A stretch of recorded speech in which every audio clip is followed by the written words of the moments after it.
Hello, fellow students. So, as you can see, I am not there. And you will understand as to why later on in this presentation. But to start off, my project is implementing a differentiated motivational math curriculum, creating individualized scope and sequence math plans, and impacting math anxiety and motivation for pre-ASE students.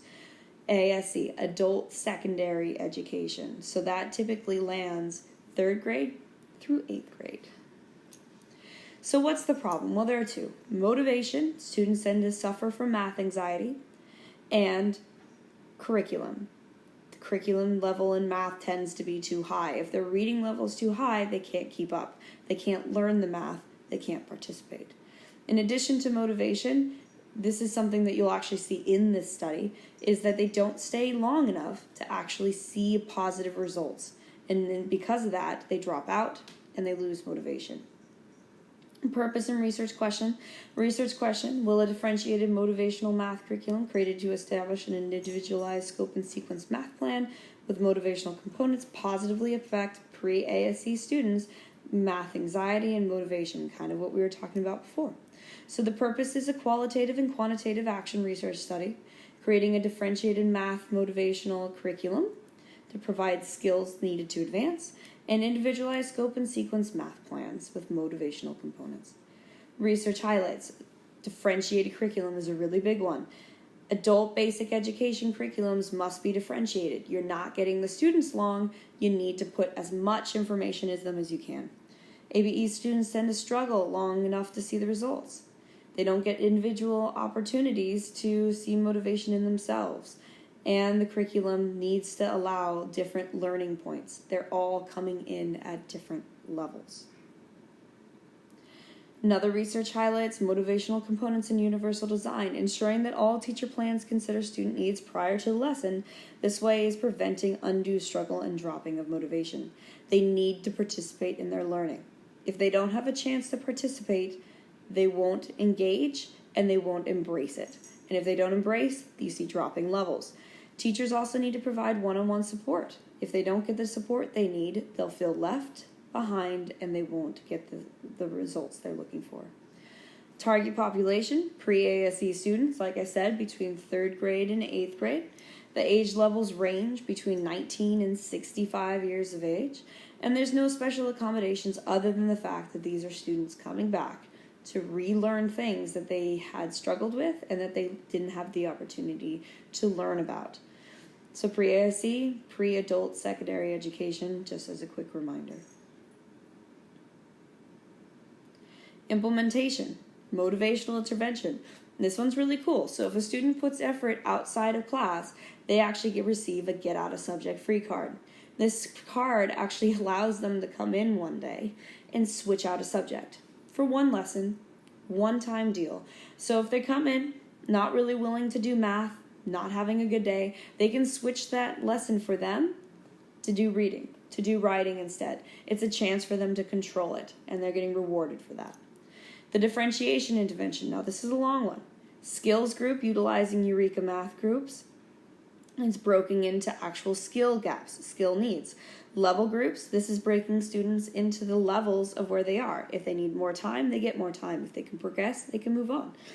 And then also individualized practice utilizing Khan Academy, and the students work on their skills at their own level, and they can also do this at home, which is very helpful for them when they're having struggles.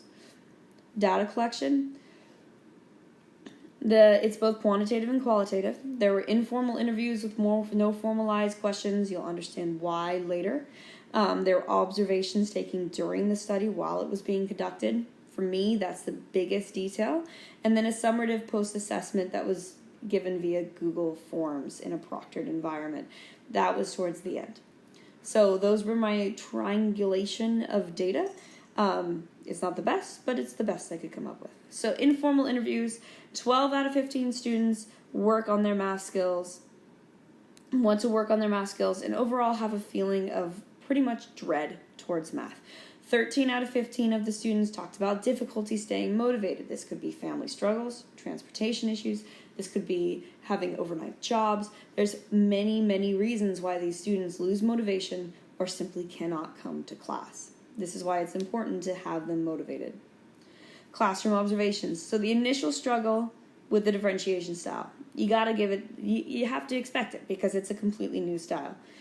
Although, as soon as they got a hold of it, there was positive community atmosphere from group work. Students' encouragement went up. People started winning these motivational rewards, and it enhanced student advocacy and asking for help. Before they weren't, during they were. They were asking each other, they were asking me, they were asking anybody that would be willing to help them. Survey results. Generally, students felt more motivated and had less math anxiety. Overall, the students felt they had they were more motivated. Generally preferred to be taught using differentiation. Now, it looks good. I'll give you that. It does look good.